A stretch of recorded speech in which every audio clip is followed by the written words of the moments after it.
आपके साथ चंदा यादव। गुनाह ऐसा जो कभी किया नहीं और सजा मिल गई 20 साल। जी हाँ, यह हैरान करने वाली खबर भारत से ही है, जहां कानून व्यवस्था को लेकर कई सवाल उठते हैं। सवाल उठना भी लाजमी है। कुछ ऐसी ही दर्द की दास्तां आज हम आपको बताएंगे, जिस बेगुनाह के दर्द सुनकर आपकी भी आंखें नम हो जाएंगी।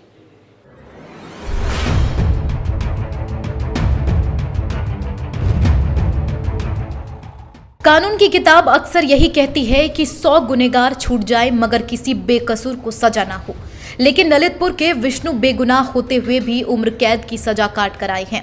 यह कैसा कानून है कि सही गलत का फैसला तक ना कर सका। दरअसल रेप और हरिजन एक्ट के मुकदमे में निचली अदालत ने उन्हें उम्र कैद की सजा सुनाई, लेकिन 20 साल जेल में रहने के बाद हाई कोर्ट ने उन्हें बेकसूर करार देते हुए बाइज्जत बरी कर दिया। लेकिन जेल में काटे 20 सालों ने उन्हें क्या क्या दुख दिए, वो विष्णु तिवारी के मुंह पर साफ देखा जा सकता है।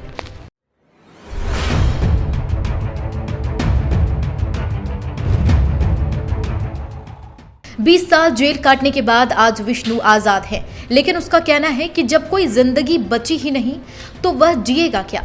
जेल में जानवरों जैसा बर्ताव किया गया, ना कभी फोन करने दिया गया, न घर वालों को चिट्ठी तक लिखने दी। विष्णु कहते हैं कि मर के उसने इस उम्मीद में 20 साल काट लिए कि कभी घर वालों से, परिवार वालों से मिल पाएगा, लेकिन वह जो हरा भरा परिवार छोड़कर गया था उसे सामाजिक तिरस्कार ने बर्बाद कर दिया।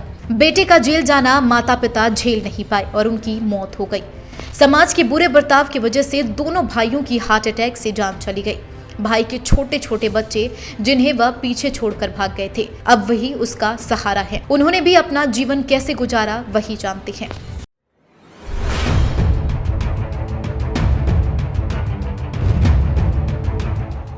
विष्णु तिवारी के बेटे भाई महादेव तिवारी, जिनकी उम्र 33 साल, कानून व्यवस्था को कोसते हुए कहते हैं, मेरे भाई के साथ जो कुछ भी हुआ है वह किसी के साथ ना हो। गरीब निर्दोष फंस जाते हैं, भोगता पूरा परिवार है। जैसे हमारे परिवार ने भोगा, सब बर्बाद हो गया। वह 20 साल उस जुर्म के लिए जेल काट कर बाहर आया जो उसने किया ही नहीं था।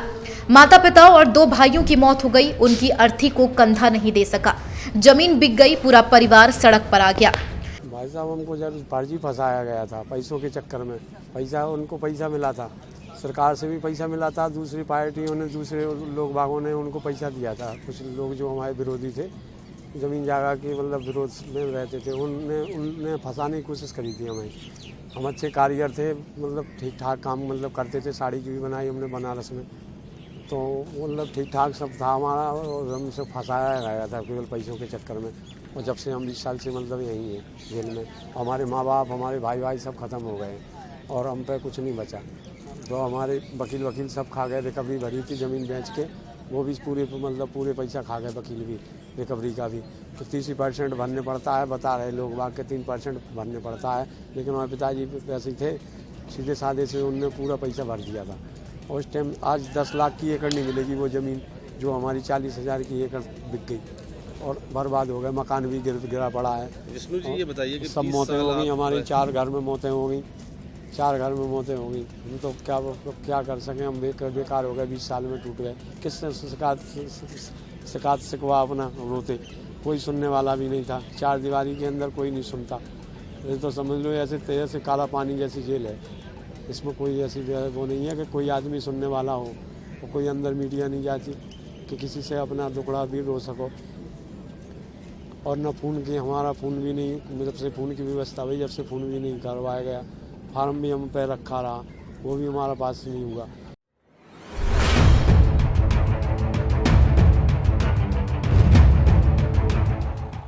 जब विष्णु ने वह दास्तां सुनाई जिस कारण वह जेल गया, तो उसकी आंखें नम हो गई। 20 साल पहले एक गाय और पशुओं को लेकर छोटी सी कहासुनी हुई थी, लेकिन राजनीतिक ताकत की वजह से दूसरे पक्ष ने उस पर SC एक्ट के तहत केस दर्ज कर दिया। विष्णु अनपढ़ था, कुछ समझ नहीं पाया, गरीब था, इसलिए अपनी तरफ से वकील भी खड़ा कर नहीं सकता था।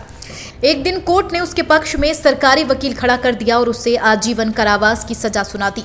विष्णु ने बताया कि जब जज ने जेल भेजने का निर्णय सुनाया तो सामने बैठे होने के बावजूद उसको पता नहीं लगा कि उसे सजा दे दी गई।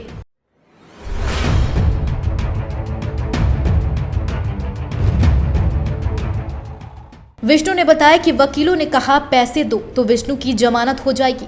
इस चक्कर में पिता ने जमीन तक बेच दी, लेकिन विष्णु ने बताया कि सारा पैसा वकील गप कर गए और कोई कार्रवाई नहीं हुई। बेटे की चिंता ने पिता की जान ले ली। कुछ साल बाद 2014 में मां भी चली गई। दोनों भाई भी मर गए। उसे तो 3 साल तक पता भी नहीं चला कि उसकी मां नहीं रही। 2017 में छोटे भाई की मौत के बाद भतीजे ने खत लिखकर भाई और मां के बारे में बताया। परिवार के 4 लोगों को खोने के बाद भी विष्णु को एक बार भी किसी की अर्थी में शामिल नहीं होने दिया गया। आज भाभियां और भतीजे किराए के मकान में मुश्किल से जीवन व्यतीत कर रही हैं।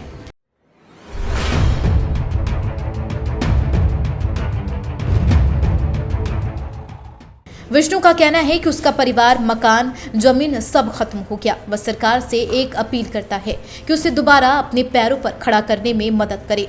विष्णु ने उस जुर्म की सजा काटी जो उसने कभी किया ही नहीं। न्यायपालिका की देरी की वजह से जो नाइंसाफी हुई है, अब विष्णु और उसका परिवार न्याय की उम्मीद में बैठा है।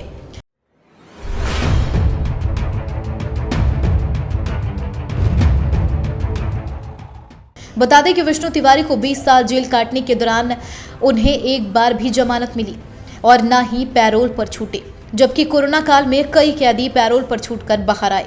मुकदमा लड़ते लड़ते और सदमे में माता पिता और 2 भाई चल बसे। परिवार के पास जो 5 एकड़ जमीन थी वो भी बिक गई। विष्णु कहते हैं कि अफसोस इस बात का है कि वह किसी को भी कंधा नहीं दे सके।